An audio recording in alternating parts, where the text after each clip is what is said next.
اعوذ باللہ من الشیطان الرجیم بسم اللہ الرحمن الرحیم سورۃ نوح علیہ الصلاۃ والسلام بسم اللہ الرحمن الرحیم۔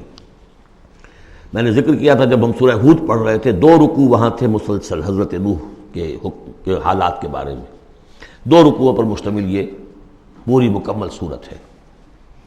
بسم اللہ الرحمن الرحیم۔ انا ارسلنا نوحا الی قومہ، ہم نے بھیجا تھا نوح کو اس کی قوم کی طرف، انذر قومک من قبل ان یاتیہم عذاب علیم، کہ خبردار کر دو اپنی قوم کو اس سے پہلے کہ آ دھمکے ان پر ایک دردناک عذاب۔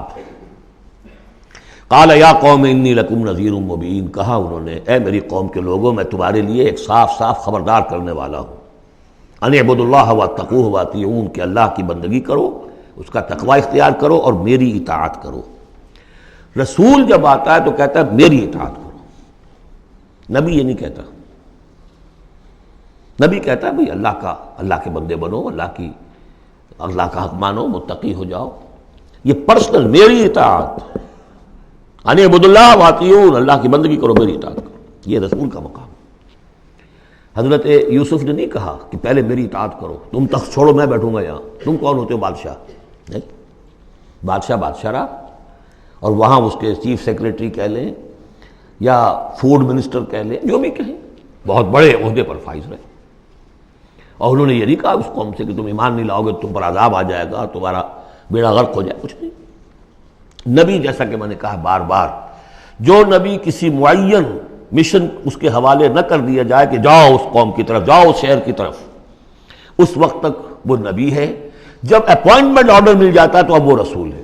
اب وہ جائے گا تو کہے گا، اللہ کا نمائندہ بن کر جائے گا کہ میرا حکم ماننا پڑے گا تمہیں۔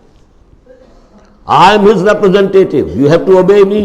وَمَا أَرْسَلْنَا مِن رَّسُولٍ إِلَّا لِيُطَاعَ بِإِذْنِ اللَّهِ وَمَن يُطِعِ الرَّسُولَ فَقَدْ أَطَاعَ اللَّهَ، جو رسول کی اطاعت کرتا ہے وہ تو اللہ کی اطاعت کرتا ہے۔ تو رسول اور نبی میں یہ فرق ذہن میں رکھیے۔ یغفر لکم من ذنوبکم، اللہ تعالیٰ تمہارے کچھ گناہ معاف کر دے گا۔ یہ بن کیوں کہا، سارے گناہ نہیں کہا۔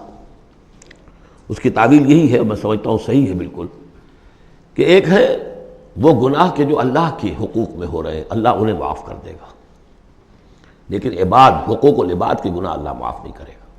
اس کا تو لین دین ہوگا، ڈیبٹ کریڈٹ ہوگا، تمہاری کچھ نیکیاں ہیں تو ان بندوں کو دے دی جائیں گی کہ جن کے تم نے حق جو ہے غصب کیے تھے، جن کی عزت پر حملہ کیا تھا، تہمت لگا دی تھی، ان کا اپنی کو نیکیاں دینی پڑیں گی۔ نیکیاں تمہاری نہیں ہیں تو ان کے کچھ بدیاں ہوں گی، تمہارے کھاتے میں ڈال دی جائیں گی۔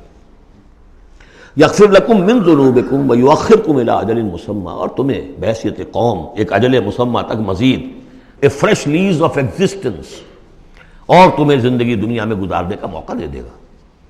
ان اجل اللہ اذا جاء لا یؤخر، جان لو کہ جب اللہ کا مقرر کردہ وہ وقت آ گیا تو پھر اسے کوئی مؤخر نہیں کر سکے گا۔ لو کنتم تعلمون، کاش کہ تمہیں معلوم ہوتا۔ صدق اللہ العظیم۔